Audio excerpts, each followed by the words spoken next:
Bienvenido a Betel.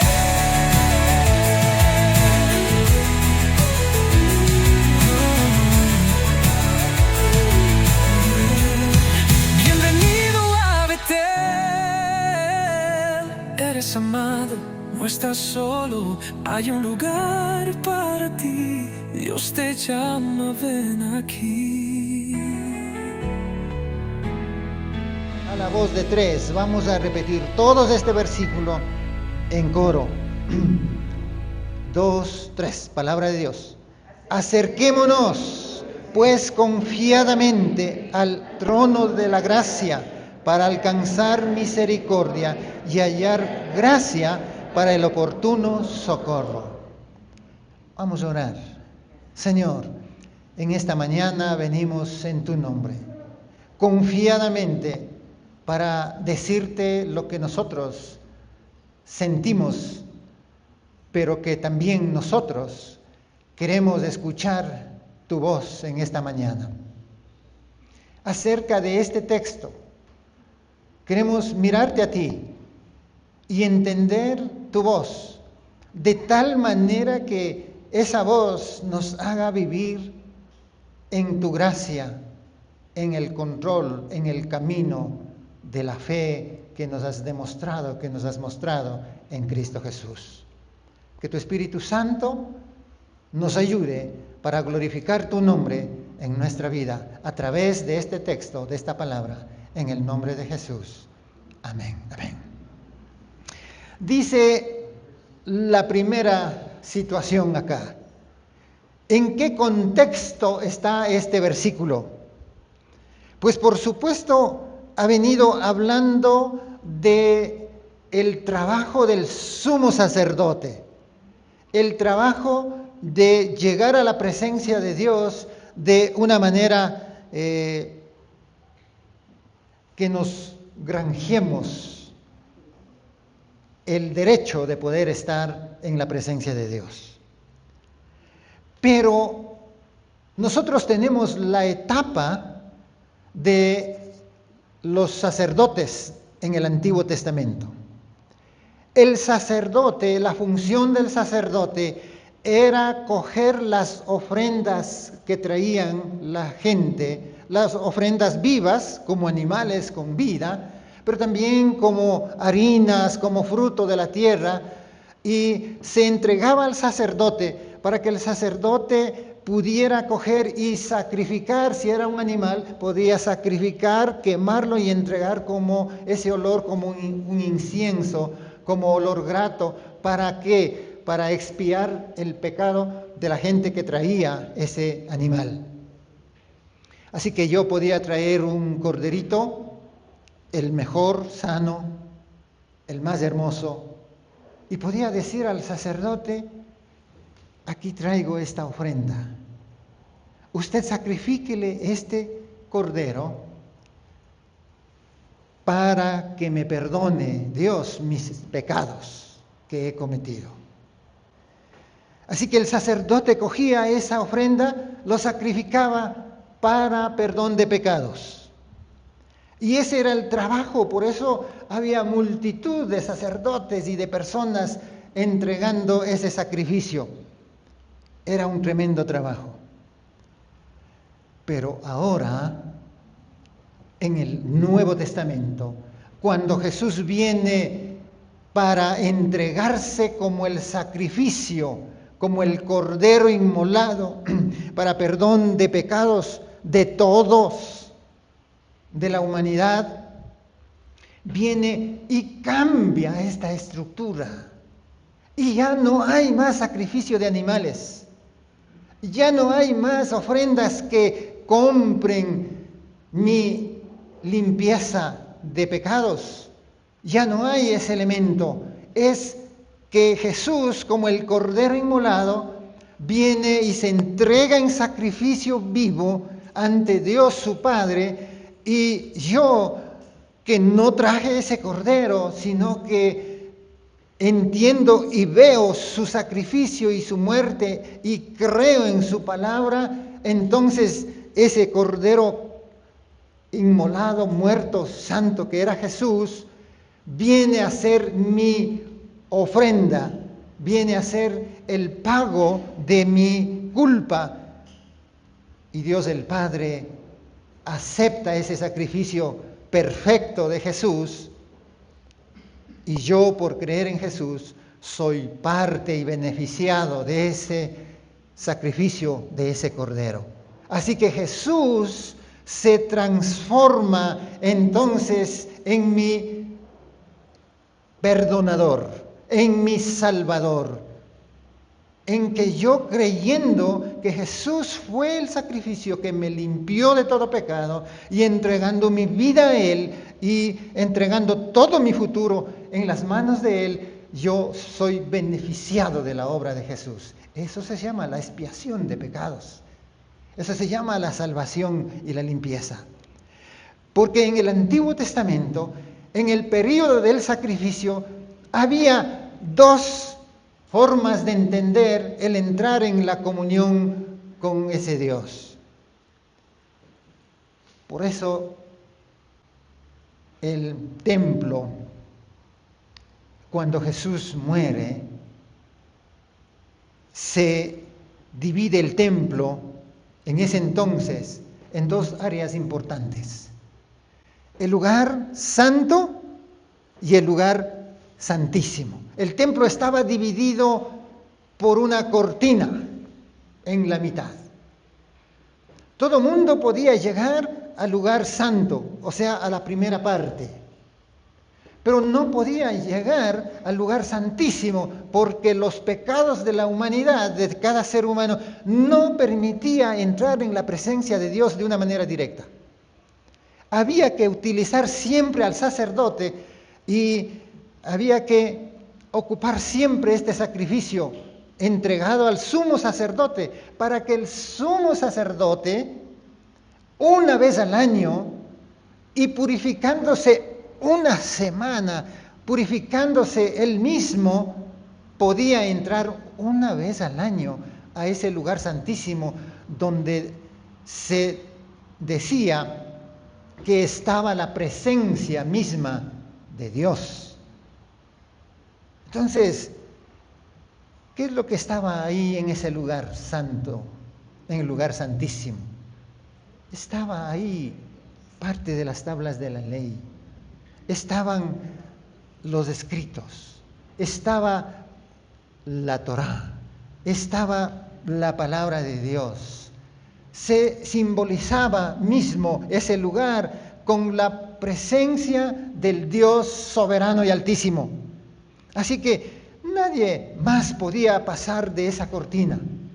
Pero saben que Jesús, el tiempo que estaba padeciendo en la cruz, que iba a morir en la cruz, y que llegó ese día de la muerte de Jesús, y cuando Jesús expira en la cruz del Calvario, ese velo del templo se rompe, se rasga en la mitad. ¿Simbolizando qué? A través de la muerte de Jesús, el paso quedó abierto. Del lugar santo, todos pueden entrar al lugar santísimo, donde la misma presencia de Dios estaba allí. Ahora, a través de la muerte de Jesús, entonces se rompió las barreras que ocultaban. Por eso este versículo empieza diciendo el autor: ahora acerquémonos pues confiadamente. Y yo quiero ver tres elementos aquí. Una palabra que dice acerquémonos. En primer lugar, la palabra en el hebreo de acercarse significa un llamado a la acción continua de entrar a la presencia de Dios. No de entrar una vez al año o esporádicamente. Ahora el camino está abierto y la acción de decir acérquese significa vengan y permanezcan continuamente con Él. Alléguense a Él continuamente. Ese, más o menos en el hebreo, significa la acción continua de permanecer en Él. Acerquémonos a Él. Pero también viene otra palabra, confiadamente. ¿Cuál ha sido el gran problema hasta antes de la muerte de Jesús y hasta el día de hoy? De no tener la confianza en Dios, de no tener la seguridad, de pensar que no tengo dignidad y por lo tanto no puedo acercarme donde Él, porque me creo y soy, no solo que me creo, y soy pecador y soy falto, soy débil como ser humano. Entonces yo digo, tengo que cumplir un pocotón de requisitos. Y muchas veces hasta para orar uno tiende a pensar de que hoy no puedo orar porque me siento indigno, porque cometí algún error, algún pecado y me siento con vergüenza. Ese es el gran problema de nosotros, de la humanidad. En Génesis 3:8 leemos y sabemos de este problema, ¿no? ¿Cuál era el problema ahí? El problema de no tener la confianza, de haber perdido la confianza. Adán y Eva cuando pecaron, cuando supieron que estaban en desobediencia, ellos tuvieron una acción ahí. ¿Y cuál era esa acción que ellos manifestaron? En el capítulo 3, en el versículo 8, dice: y oyeron la voz de Jehová, Dios, que se paseaba en el huerto al aire del día, y el hombre y su mujer se escondieron de la presencia de Jehová Dios entre los árboles del huerto. El problema es esconderse, porque el sentido de culpa nos hace alejar, nos hace tener vergüenza. El ser humano se esconde siempre, justificando en su mente y en su corazón de que no somos dignos. Y Satanás aprovecha para hacernos pensar de que es imposible acercarnos a Dios, y por eso más bien hay que esconderse e irse disimuladamente, irse alejando, porque la tendencia del ser humano es esconderse y más bien disimular y no mostrar la cara directamente, porque creemos que Dios no nos ve, o si nos ve, no nos toma en cuenta, y es lo contrario. De su presencia, como es huirnos. Él está siempre.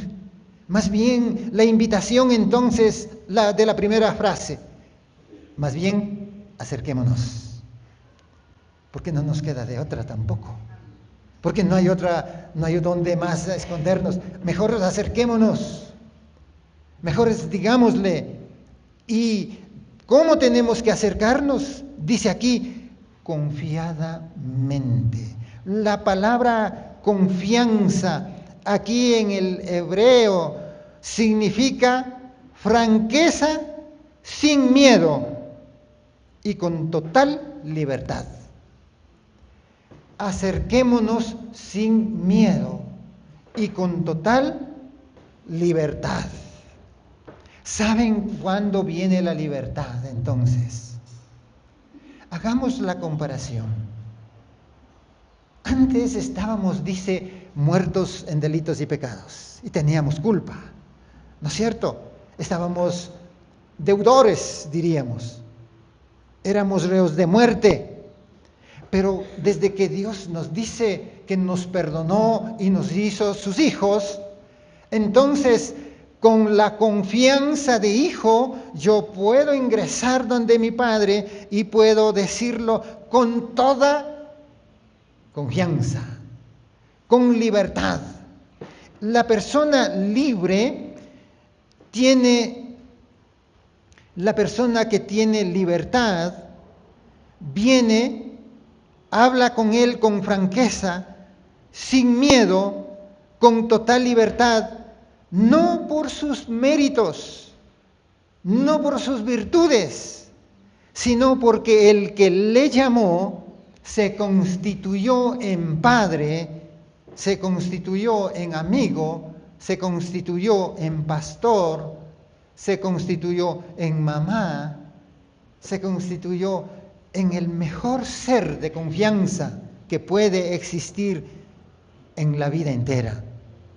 Yo puedo entrar a Él con confianza y no por lo que soy puro y me merezco, porque si yo en mi humanidad no he podido ser puro y santo e inmaculado, porque siempre tendré una falta delante de Él, siempre tendré imperfecciones, pero me invita, Dios por su gracia, me invita a entrar confiadamente a Él.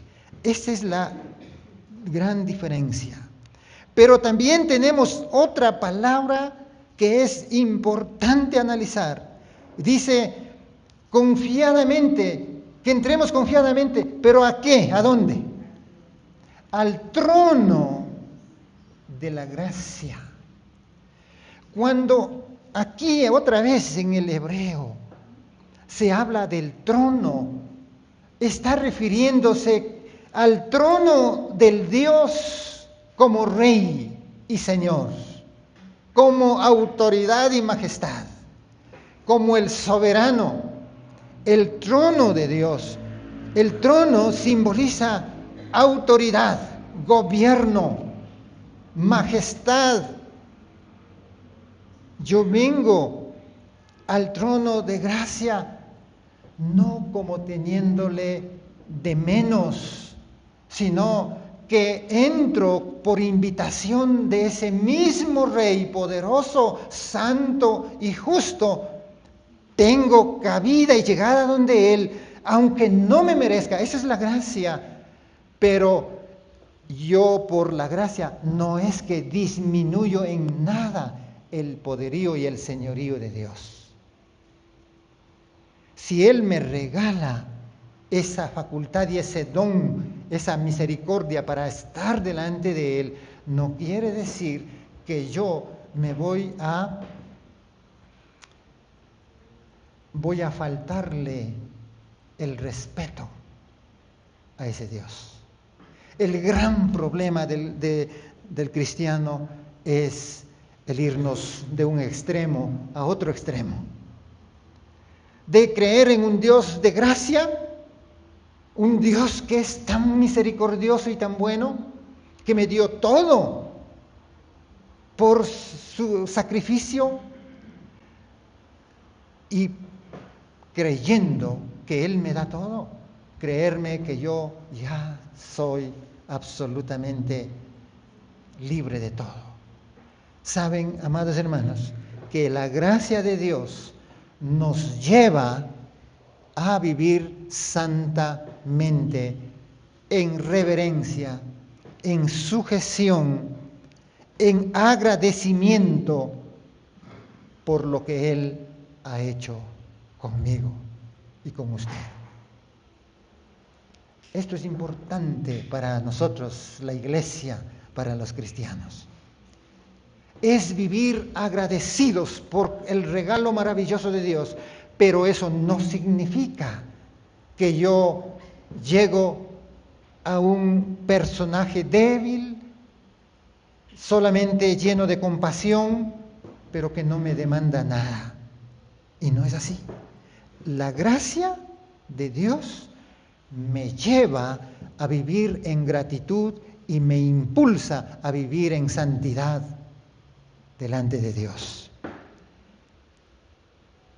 Hebreos capítulo 12, versículo 14. En el mismo libro donde nosotros estamos meditando, el capítulo 12 y el versículo 14 dice lo siguiente. Dice, seguid la paz con todos y la santidad, sin la cual nadie verá al Señor. ¿Cómo entiendo la gracia entonces? El regalo maravilloso de Dios, pero la demanda que Él me hace de vivir en santidad. ¿Dónde está la diferencia ahí? La diferencia es grande en realidad. Es que la gracia me impulsa a vivir en obediencia a Dios. Y no por imposición ni amenaza, no por la fuerza de la ley, de la palabra, sino por la fuerza de mi corazón, de mi alma, de mi ser, reconociendo que soy totalmente comprado por la sangre de Cristo Jesús. Él, en el mismo libro de Hebreos, dice que andemos con cuidado y que guardemos la salvación, porque no vaya a ser que la perdamos, que andemos con cuidado, porque ese Dios grande que nos regaló todo, no puede ser disminuido ni abusado de la confianza del ser humano, ni puede tener una gracia barata diciendo que como Dios es bueno, yo puedo nomás vivir como quiera. Ese es el gran problema del ser humano. Nosotros, en vez de enfrentar, nos huimos y nos escondemos. Cuando el hombre hemos disfrutado de la gracia de Dios, ¿cuántos de los cristianos no hemos disfrutado de la gracia de Dios? Él nos da de su generosidad. Aún sin pedir me da más de lo que necesito. Esa es la gracia de Dios. Pero también el abusarnos de la gracia de Dios es decir, bueno, como dijo Pablo una vez, hablando de los corintios, entonces, si no hay resurrección, comamos y bebamos, que mañana moriremos y punto, ¿no? Entonces, eso sería el resultado de abusarnos de la gracia de Dios, de abusarnos de la misericordia, del amor de Dios y vivir desordenadamente. Es que esta gracia, este regalo gratuito, nos lleva voluntariamente a vivir en un cuidado de Dios, de tal manera que dice, vivan en paz con todos. ¿Ah? Para vivir en paz con todos, ¿qué se necesita? No tener ninguna cuenta pendiente, ¿no es cierto? Ni moral, ni ética, ni espiritual, ni materialmente. Necesitamos vivir en armonía y en paz. Y esa paz nos lleva a vivir en santidad, en cuidado. No mentirás. Ahí toma valor la ley, pero ya no la ley escrita, sino la ley que está en mi mente y en mi corazón, puesta por el Espíritu Santo. No mentirás, no robarás, no hablarás falso testimonio de tu prójimo. No digas esto. Seas agradecido porque el amor de Dios viene gratuitamente para nosotros. Amén. No sé si me estoy dejando entender, pero es una línea una línea muy fina. El vivir agradecido de Dios me hace vivir dependiendo de la autoridad de Dios. La gracia me lleva a vivir no por lo que hago, sino por lo que creo. Creo en Dios poderoso y santo y me arrimo a Él y me cobijo con Él, y me cubro con Él, y yo me siento seguro por la gracia de Dios. Amén.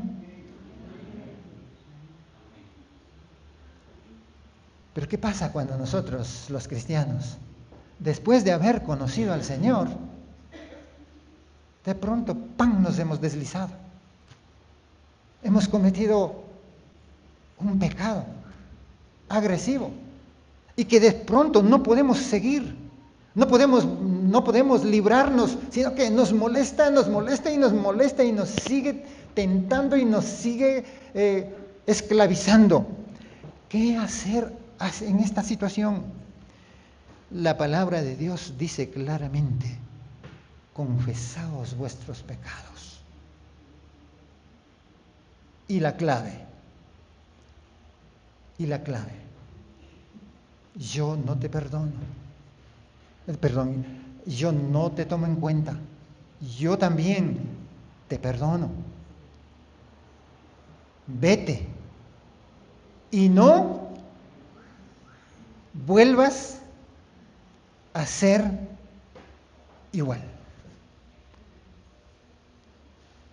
Por eso es tan precioso ese pasaje de la mujer adúltera, cuando los escribas y fariseos le acusan a Jesús y a la mujer y le dicen: nosotros creemos en la ley, esta mujer tiene que morir a pedradas. Y los escribas religiosos dijeron: ahora le vamos a ver a este Jesús. Se dice que es justo y santo. Vamos a ver si cumple la palabra, si cumple la ley de Moisés. La ley dice que hay que matarlo a pedradas. A ver, Jesús, ¿qué dices tú? Y Jesús, sorprendentemente, les ahuyenta con una sola actitud. Él se inclina a tierra y empieza a escribir con su dedo. No les dice ninguna palabra, pero termina el acto cuando solo la mujer quedó parada ahí y todos se habían ido, acusados por la conciencia. ¿Por qué? Porque por más escribas y religiosos que sean, siempre tenían un grande problema de la hipocresía, que ellos estaban siendo más pecadores inclusive, o igual que la mujer adúltera ahí, y sin embargo le estaban acusando de muerte. Pero Jesús le dijo a la mujer: ¿dónde están los que te acusan? Y dijo Jesús: no hay, todos se han ido. Y Jesús responde la palabra clave para el día de hoy: ¿sí caíste? ¿Pecaste? ¿Desobedeciste o eres injusto después de haber prometido al Señor? Después de haber jurado ante el Señor, después de haber llorado ante el Señor. Fuiste tan débil y te deslizaste. Jesús o los escribas y los fariseos dirían: ¿qué cara tiene? ¿Qué derecho tiene de hablarnos de la palabra de Dios si él mismo pecó? Pero Jesús dice hoy mismo, me dice a mí y a ustedes y a todo el mundo: vete, levanta tu cabeza, párate, ten confianza, acércate a Jesús. Yo no te condeno, pero una clave te doy. Tienes otra oportunidad, levántate, anda, camina, pero nunca lo vuelvas a hacer igual, porque si lo vuelves a hacer igual es abusarse de la gracia, del amor, de la misericordia de Dios. Y abusarse de la gracia y de la misericordia de Dios, estás sembrando tu propia derrota. Vas a cosechar muy, muy duramente sus frutos. Por eso la gracia de Dios dice, levántate, no te condeno, no te condeno, pero esfuérzate, vete. No lo vuelvas a hacer más. La clave es aquí para todo. Yo he decidido en esta mañana acercarme al trono de Dios.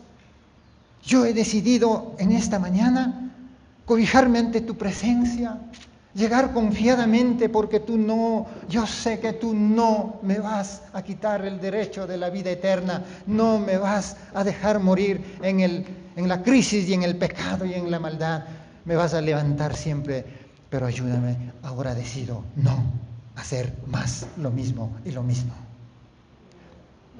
El gran problema del cristiano es entonces abusarse de la gracia de Dios y volver a hacer lo mismo, y lo mismo, y lo mismo, y lo mismo. Yo acepto mi debilidad,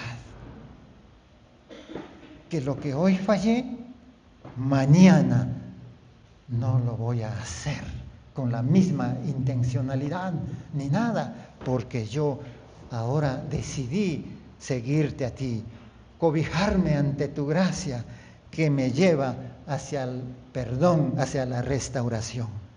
Reedifica tu vida, reedifica tu fe. Ven a los pies de Jesús con confianza. No tienes ahora que ofrecer ningún sacrificio. Decidir con el corazón, Señor, tú eres mi refugio y a ti vengo para decirte con confianza todo lo que yo siento y lo que yo vivo y lo que espero. Es el trono del Dios poderoso que por su gracia y su misericordia nos lleva a vivir en su gracia, en obediencia a Él mismo. Acércate. El acercamiento es tener la confianza, es el propósito del cristiano, de confesar ¿para qué? ¿Para qué me acerco a Él? ¿Para qué vengo a Él? ¿Saben para qué? Para alcanzar misericordia y hallar gracia para el oportuno socorro. Esta es otra de las expresiones del pasaje, el oportuno socorro. ¿Qué significa en el original oportuno socorro?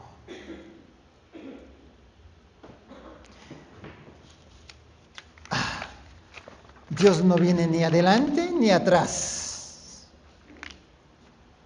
Dios no viene y sabe por qué en el momento que yo quisiera como ser humano, Señor, ahora yo quiero que me sanes de mi enfermedad. Puedo decir, ¿no?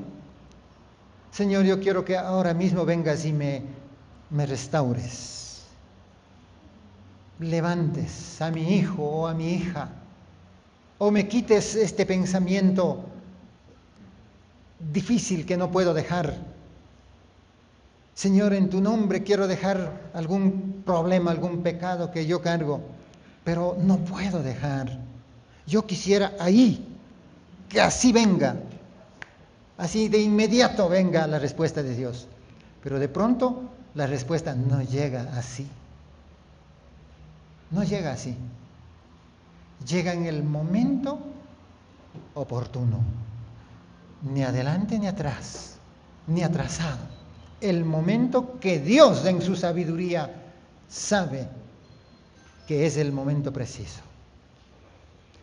Yo he testificado mucho acerca de un testimonio vivido, real, de alguien que conozco, que vivía orando y orando y orando por años y nunca vio la respuesta de Dios hasta que se murió, falleció. Y cuando falleció en el velorio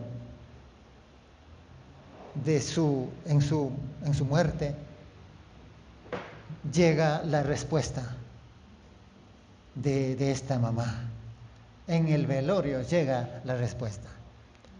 A nosotros, por supuesto, nos daba ganas de llorar, los que sabíamos, ¿no? Y bueno, ¿cuántos habrían llorado? La mamá ora y ora y ora y ora y nunca vino la respuesta. Y no es que no oraba con devoción, ella oraba, es una ternura de oración. Pero no había respuesta.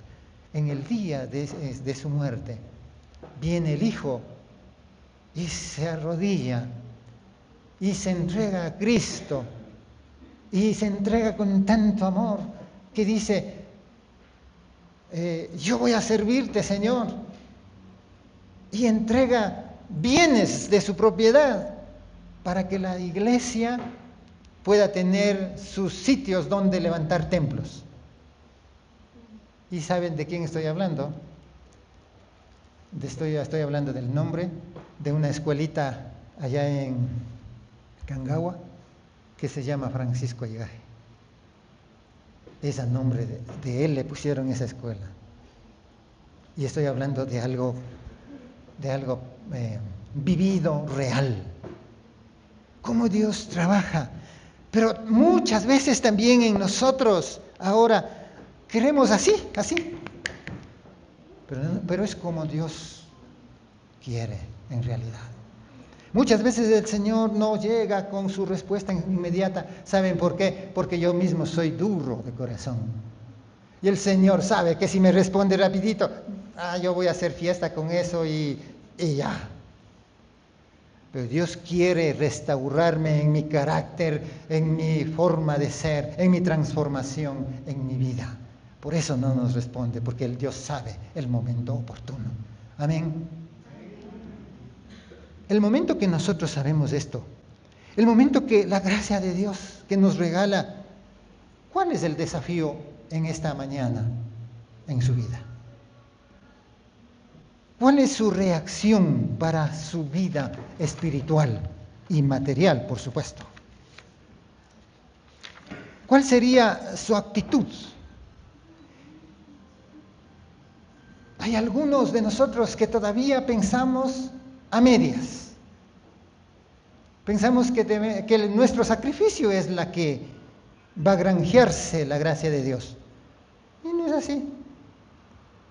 Por más bonito que seamos y hagamos, no podemos comprar la gracia, el regalo de Dios. Solamente podemos creer en la obra de Jesús. Solamente podemos decir, ahora tomo la decisión que tú, Dios, me has dado con tu facultad de cobijarme en esa gracia de ti. Porque tú mismo con esa gracia me llevarás hacia una vida de santidad, una vida de obediencia, una vida de reverencia a ese Dios bueno, grande y maravilloso. ¿Cuál es el fundamento entonces de nuestra confianza en el Señor? El fundamento de nuestra confianza es en ese sumo sacerdote que pagó el precio de su sangre por nosotros. Esa es la garantía. Nadie murió por nosotros.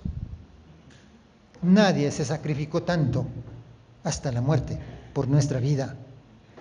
Por eso ahora yo puedo decir humildemente, Señor, estoy vendido a ti.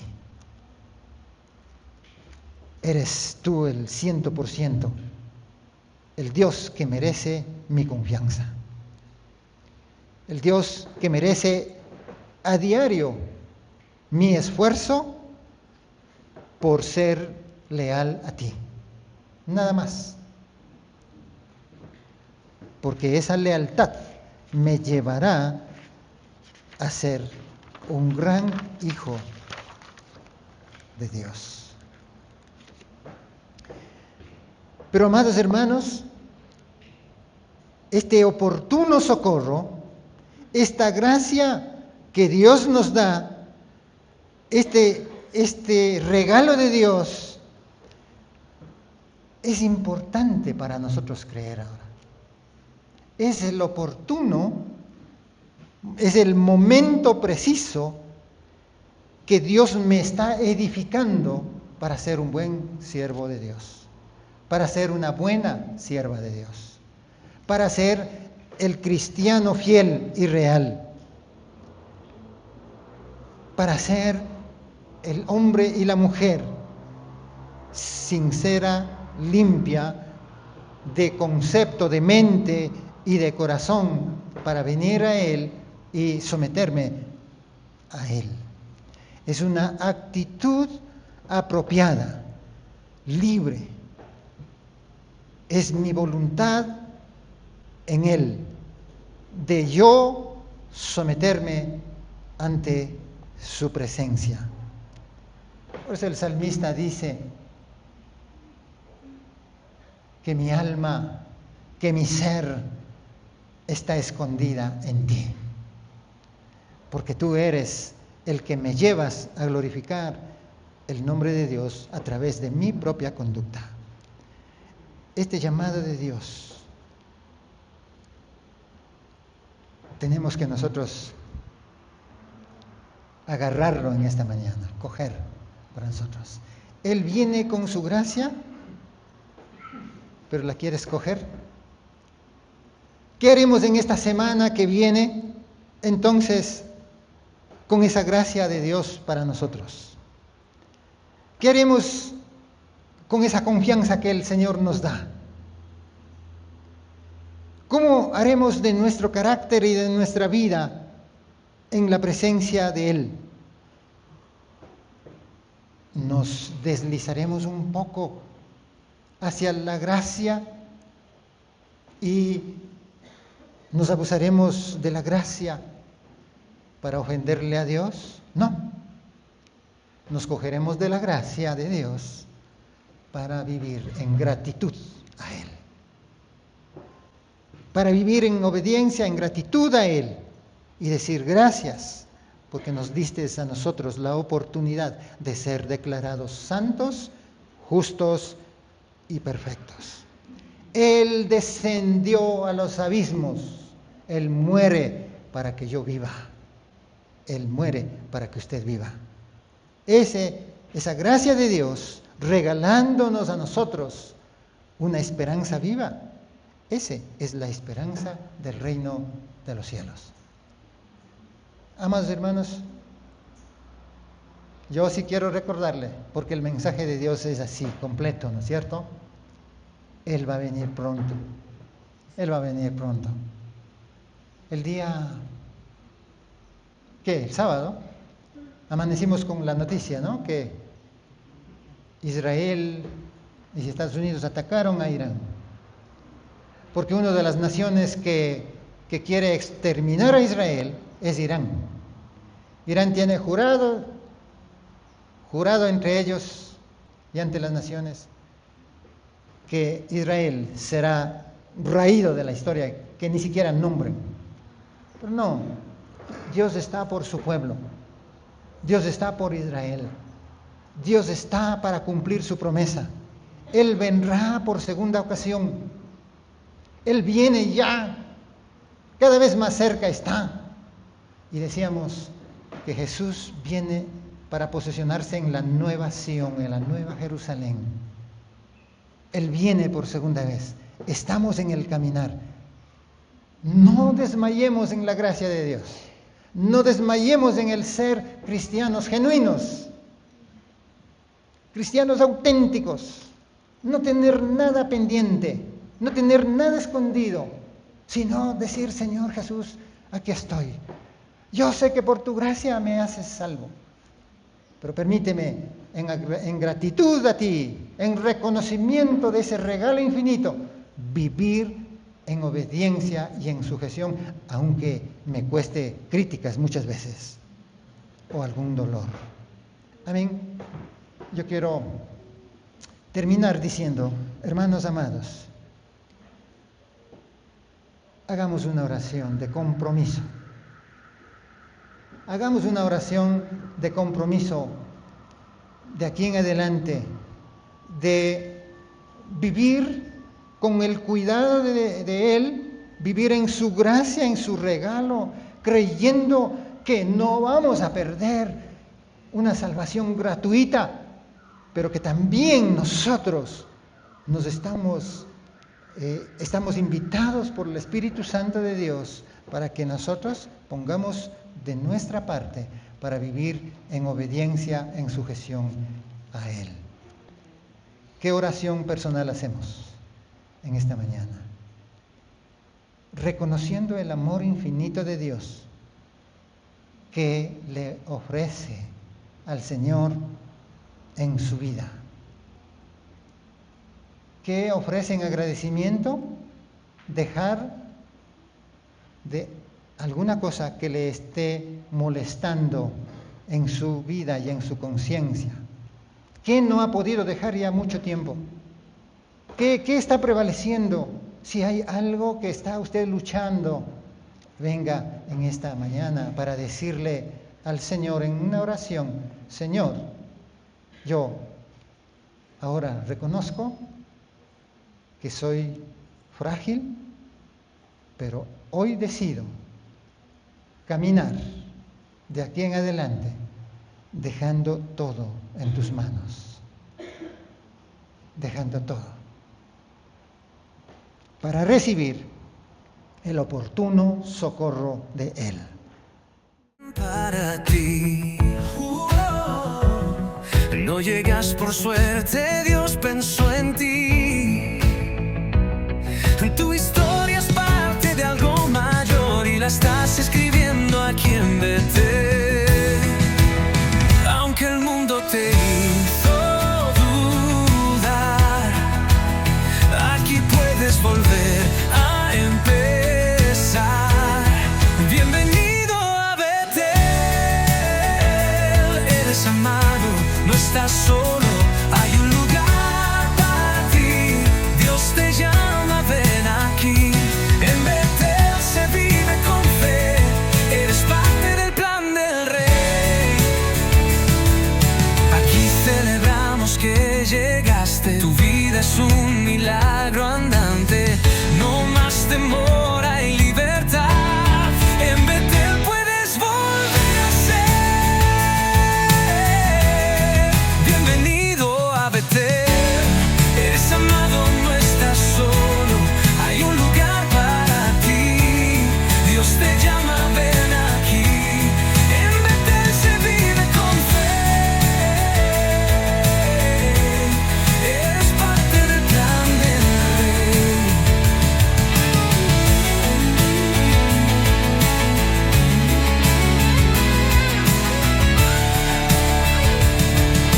Aquí celebramos que llegaste, tu vida es un milagro andante. No más temor, hay libertad. En Betel puedes volver a ser. Bienvenido a Betel, eres amado, no estás solo, hay un lugar para ti. Dios te llama, ven aquí.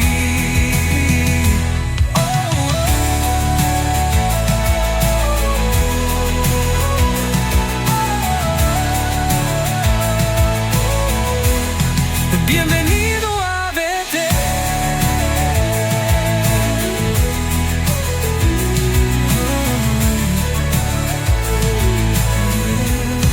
Bienvenido a Betel. Eres amado, no estás solo, hay un lugar para ti. Dios te llama, ven aquí.